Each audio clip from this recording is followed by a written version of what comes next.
A few other things that I have at my disposal here inside Illustrator. Well, first of all, I'm going to close out of the Navigator palette. I don't need him anymore. And I'll throw a couple of neat keyboard shortcuts at you while we take a look at these additional items. I'm going to hit Control-0 here on the Windows side or Command-0 on the Mac. That also fits my artboard into the Illustrator window. And what I want to do is I want to take a look at Illustrator's rulers. So what I could do is I could go up to the View menu and look for Show Rulers. Instead, I'm going to hit Control-R here on the Windows side or Command-R on the Mac. And I'm met with Illustrator's rulers running right across the top of my screen and also going down the left-hand side of my screen. Now, a few things that I can do with my rulers here. I can right-click on them if I want to quickly change my unit of measurements. So there's points, right-click, switch to centimeters, or pixels if you're using Illustrator for some web design, or of course back to inches if you are doing some print design.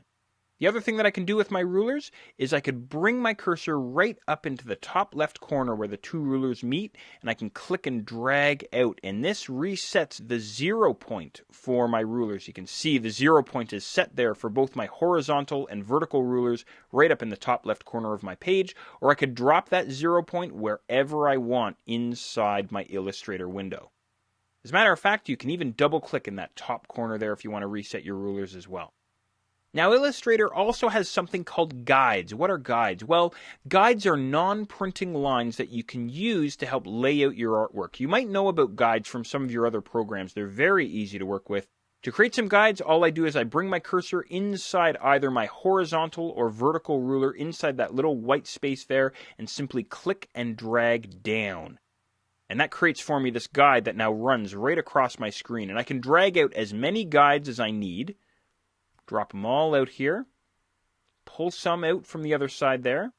Again, as many as I need. Maybe I'm laying out a brochure or a newsletter or something like that. A few keyboard shortcuts for you. I could hit Control semicolon, and that would turn off my guides. Hit Control semicolon again, that brings all my guides back. I could also hit Control Quote if I wanted to, and that would give me Illustrator's grid. Hit Control Quote again, that'll turn the grid off. I'm going to head up to my View menu here, and then all the way down to Guides down at the bottom, and I could choose Hide Guides there, that way, or there's that keyboard shortcut.